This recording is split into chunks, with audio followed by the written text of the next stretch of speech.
Because democracy basically means government by the people, of the people, for the people. But the people are retarded. And the budget will balance itself. Do I have to sue CNN? Legacy doesn't mean nothing. I'm gonna die and it's gonna be over.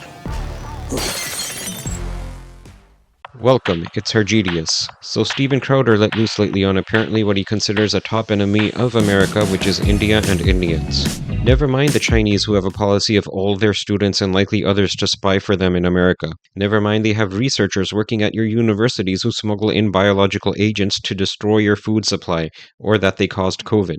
Never mind foreign gangbangers literally taking over apartment buildings with rifles. It's those dirty brown Hindus who refuse to be completely destroyed or become obedient slaves during colonialism. This is going to be a longer video, so if you don't have an attention span, feel free to piss off and don't let the door hit you on your ass on the way out. I'm going to respond to various criticisms laid by Crowder and crew, and what I believe to be the real motivation for his angst is revealed at the end of this video. So let's dive in. Personal level, as far as immigrant groups, Indian Americans are among my least favorite. Yeah. Just as far as the culture, as far as assimilation, as far as the leering, as far as full-grown men holding hands, I think it's weird, and it's just not really my jam. But if you come here and you're America first, okay, I understand that. However, India has been playing both sides on this one. So you've probably heard this quite a bit, and you hear it increasingly from people in tech, which is kind of worrisome, that India is the future, despite the fact that half their civilization lives in actual... Why would he say half of them live in literal poop? They're doing pretty well for a society that was crushed to dust and fully deindustrialized by two invading Christian armies, the Portuguese and the British, who combined, stayed, and exploited for over 400 years. But yes, there are populations and regions in India that are left behind. The thing white Americans and Canadians don't have a concept of is how atrocious and how wretched real poverty can be in third world or developing regions. The poorest of the poor in these areas don't have access to toilets or bathrooms, or only partial access. Instead of being grateful that even the poor people in your country have access to these resources, instead you, the descendants of the pigs who impoverished India, choose to point your fingers and laugh at the few in India who don't. It just shows who you really are. All right, so let me give you the what references available. So last week, Trump announced he would hit India with a 25% tariff. Okay?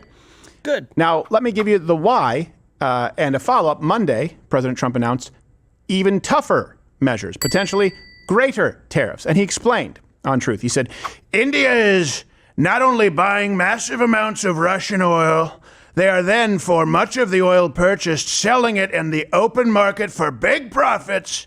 They don't care how many people in Ukraine are being killed by the Russian war machine. Because of this, I will be substantially raising the tariff paid by India to the USA. Better than India, some people say. By some, I mean everyone.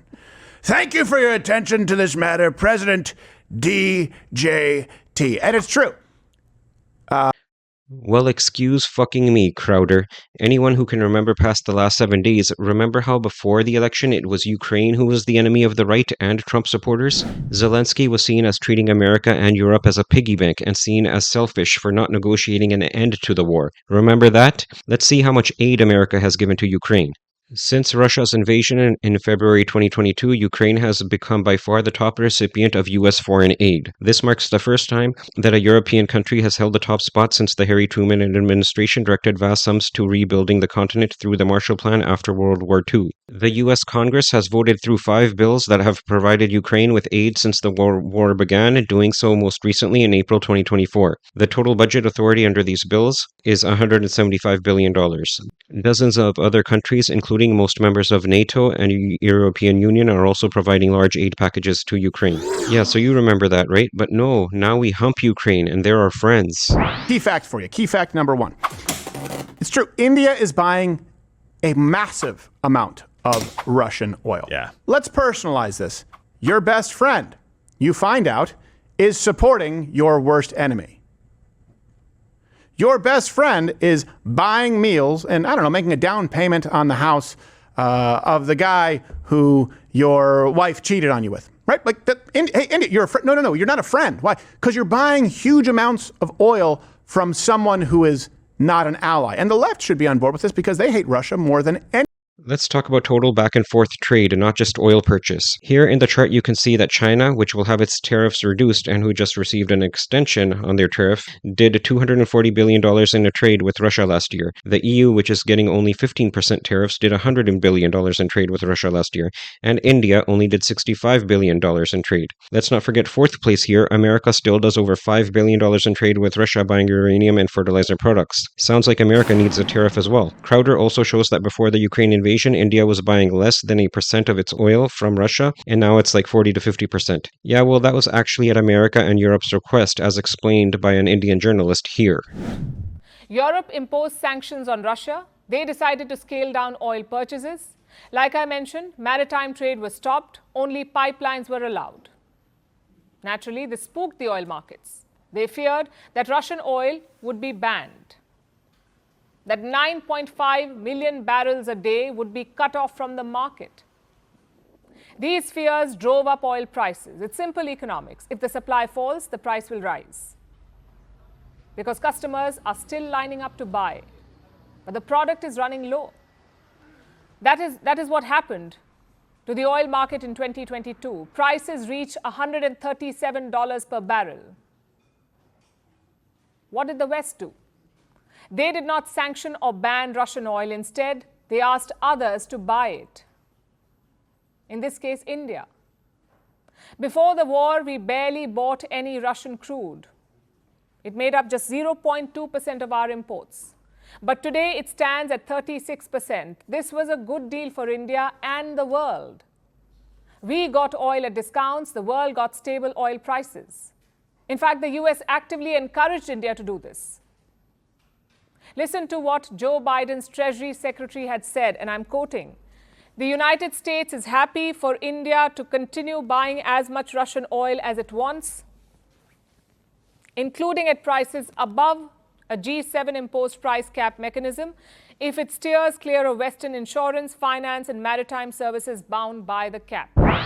Ship to work. Yeah, well, here's India's foreign affairs minister speaking at the launch of Gaddi in May. There are currently roughly about 34 million Indians and PIOs living and working abroad. About half of them, again that's a very approximate figure, half of them are our citizens. Given the trends that I spoke about, the possibility of expanding that even in the near term is very serious. Bear in mind that we Indians have also developed by now a strong history of employment exploration. These are not hypothetical possibilities or even prospects that are somewhere on the horizon. The need for talent abroad is a situation that is actually upon us today. Okay, a couple of things. Let me ask you a few questions here, and then I want to compare it to, brain drain that has taken place in the past. If this is true and there's so much talent in India, why does India look like India? Why do people in India live like Indians? Genuine question. So if you have the most talented, if you have the brightest among us, why wouldn't you want to keep them in India to improve your country? For example, if we look at what happened after World War II and bringing in some of their engineers, we had to fight for that. And there was a long process because, of course, and even during the Cold War, Germans, right? They wanted to keep them there. They wanted to keep their best and brightest to have a competitive edge. Same thing with the Russians, right? They wanted to keep the space race. They weren't trying to send all of their workers somewhere else. Here's why. India knows they're not the best and the brightest.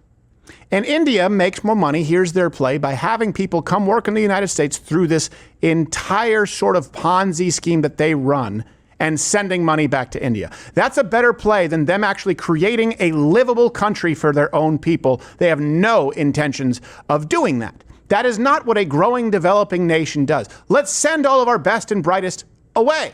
Well, why don't you have opportunities there? If you're this growing economy and they are these brilliant engineers, they are these brilliant coders, wouldn't you want them there so that they can bring you into the first world economically? No. The play is to send them here, take your job, because they know that they can work for less and send money back home. How does that benefit anyone in the United States? And again, the government policy is purchasing from and engaging in trade with. So the concern around H-1B and it purposely being used to displace American workers is a nuanced conversation.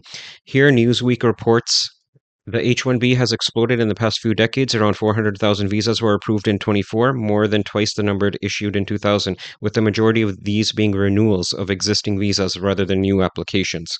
Most of these foreign workers are employed by large tech companies like Amazon, Microsoft, and Google. Those on H-1Bs have more difficult time changing jobs as their immigration status is tied to their employer. Immigration skeptics have said employers are favoring cheap foreign workers over US-born staff, though those companies have strenuously pushed back on such claims. Microsoft, for example, has tried to denounce these claims after going through multiple rounds of layoffs in recent months. Our H-1B applications are in no way related to the recent job eliminations, in part because employees on H-1Bs also lost their roles, said the company in a recent statement. In the past 12 months, 78% of the petitions we filed were extensions for existing employees and not new employees coming to the US. The story of the H-1B program is that it's for the best and brightest, said Jeremy Beck, co-president of Numbers USA. The reality, however, is that most H-1B workers are classified and paid as entry level. Either they are not the best and brightest, or they are underpaid, or both. It's a program that displaces qualified American with cheap foreign workers from abroad, Beck added. While this is a prevailing argument, the data does not always back it. In 22, the Libertarian Cato Institute's David Beyer found that the median wage for U.S. workers the previous year was $45,760 per the Department of Labor, while the median H-1B wage was $108,000. So for some folks, if there's a concern of wage depression, Ben Nucci,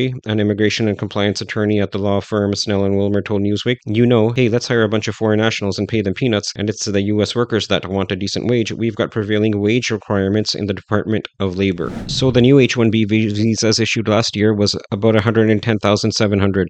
With about 1 to 1.2 million legal immigrants each year to the U.S., the H-1B makes up only about 10% of that total. Also, Crowder implies this is a part of a greater plan for Indians through various agencies to install their people in America to somehow subvert wealth from it. Well, the talent that the Mag 7 and Fortune 500 companies recruit could stay in India and make about $50,000 to $70,000 a year, or they could go to America and make $150,000 a year or more for the same work. So it's pretty much a no-brainer for them to move to the USA. Also, let's not forget, when it comes to competing internationally in academic endeavors, that this is your team that won the 65th Math Olympiad. All Chinese or their kids and a couple of Jews. Here's your Math Olympiad team from this year that finished second. Do you see the pattern yet, Crowder?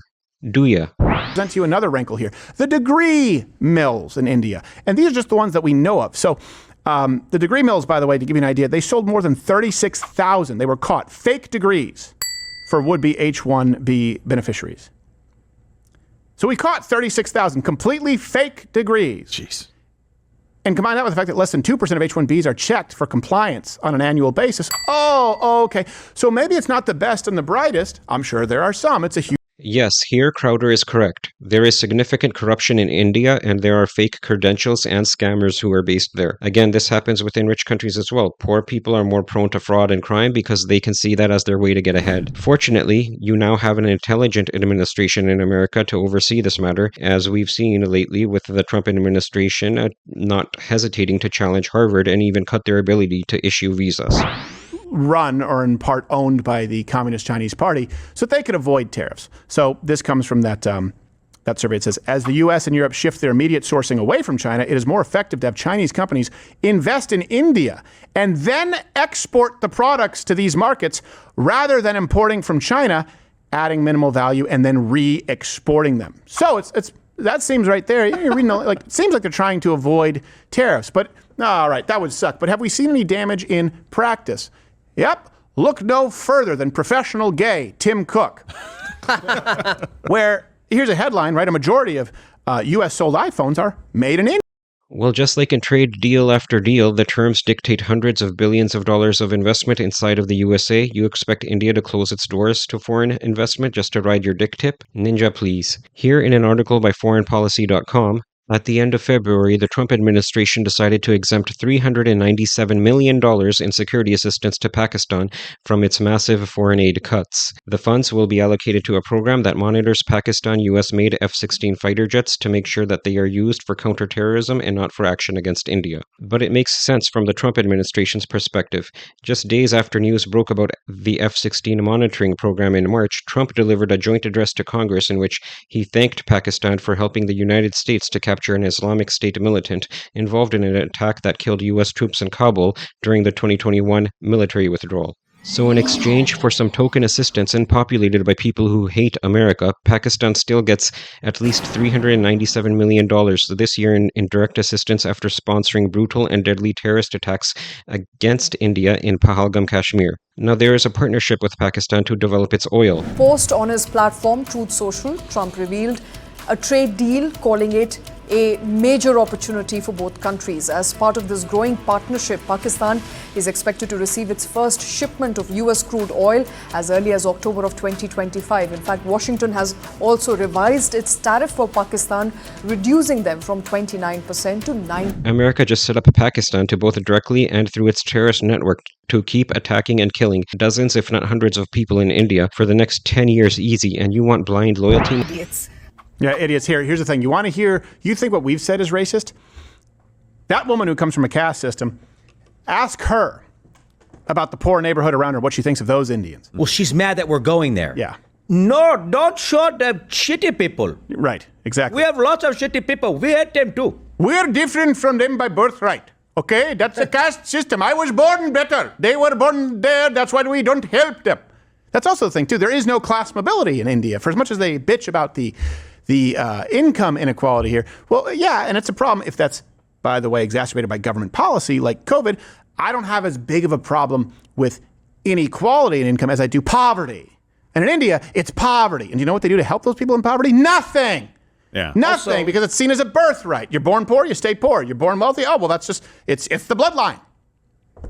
Okay, so here they're reacting to a girl's video about how white people insist on her traveling to India, then living and traveling there like poor people, and posting videos of it, saying that isn't most Indians' experience. Here they also then acknowledge not all of India is poor or unsanitary, but there isn't enough compassion or action taken to help those less fortunate. That is kind of nice of them to actually acknowledge that not all Indians are exactly the same. It must be especially challenging for the white mind to do this as it goes against their inner wiring. It's a fair point to say the upper levels of Indian society and the government should do more to lift the poor up, and Crowder blames the lack of Christianity for this not happening. But honestly, it's a mindset more than anything. For perspective, India has had a massive hole to claw itself out of, and meaningful change doesn't happen super fast. The British East India Company first arrived, authorized to use force in India in 1600, and when the British finally left, there were 12 major famines in India under their rule as they exported grain from the country. And upon leaving, they cut off a huge portion of the country, forming Pakistan. 2 million people died in the infighting during separation, because when people are forced to give up their home and land and everything they worked for their whole lives, that process doesn't usually happen peacefully. So Indians have been in the mindset since 1947 of just surviving. As their economy grows at about 6% a year, hopefully this situation evolves past that. I will tell you what the answer is, and they don't want it. They would never accept this. It's, hey, guys, well, people are getting away with crime. No, we're going to change this. Why? Due process? Why? Jesus. Why that punishment for that crime? Jesus. Why the tax? Jesus. Why the marriage laws? Jesus. Why the business laws? Jesus. So Crowder is a Jesus supremacist, as shown here, and blames the lack of moral character of Indians as a lack of Jesus. While India maintains deeply respectful and revered religious destinations present day, and its spiritual footprint is widespread throughout history. Hinduism promotes the principle of dharma, which abbreviated refers to one's duties and responsibilities based on their role in society, stage of life, and personal circumstances. For moral and ethical conduct, dharma encompasses virtues like truthfulness, non-violence, compassion, honesty, and self-discipline. It guides individuals to live in alignment with ethical principles and contribute to the greater good. For religious and spiritual dimension, in Hinduism, dharma is one of the 4 aims of human life, alongside wealth, pleasure, and liberation. It provides a framework for living a righteous life that leads to spiritual growth and ultimately liberation from the cycle of birth and death. Hinduism also introduced the term and concept of karma, which is known and accepted all across the world, including majority Christian countries as well. So karma encompasses the law of cause and effect. Karma posits that every action, physical, mental, or verbal, produces a corresponding consequence. Good actions lead to positive outcomes such as happiness or favorable circumstances, while harmful actions result in suffering or negative consequences. Moral dimension. Karma is tied to intention. The ethical quality of an action, whether it is motivated by compassion, greed, anger, or ignorance, determines the nature of its consequences. For example, an act done with selfless intent generates positive karma, while one driven by malice creates negative karma. The cycle of rebirth. Karma operates across lifetimes, influencing the cycle of birth and death and rebirth. The accumulated karma from past lives shapes one's current circumstances, while actions in the present life determine future outcomes, including rebirths. These concepts also exist in other Indian religions, such as Buddhism, Jainism, and Sikhism. Not to mention the practice of yoga, which is a Indian Hindu practice at its core and has gone mainstream in Europe, South America, and North America. No matter how many studios try to prop it up as an exercise routine or introduce goats and do other dumb white people shit to separate it from India, it is still a 100% Indian Hindu origin practice. It was first practiced at least 5,000 years ago in India's famous Indus Valley civilization and was done to help practitioners to control their senses and realize what Hindus call the Atman, or the soul. So much for India not being a religious and spiritual superhub since the beginning of time. So in conclusion, I'll wrap it up with Indian physicist and geopolitical analyst Abhijit Chavda, who puts in perspective the white race's view on India. Says Australia's first rocket launch failed. I was surprised that they could not do it. And the Western media sphere looks down upon India whenever we launch something. Well, that's how it goes. Like I said, the West is deeply unhappy that India even exists. They would have wanted us to have been totally destroyed by the British during the 2.5 centuries of occupation. And the fact that we are still polytheists majorly is a huge irritant for the West. So if something goes wrong in India, they will highlight it for weeks. If something goes wrong in a Western nation, well, they'll just keep quiet about that. That's how it goes. And with that, if you enjoyed this broadcast, feel free to hump me long time by hitting like and subscribe, and I'll catch you next time.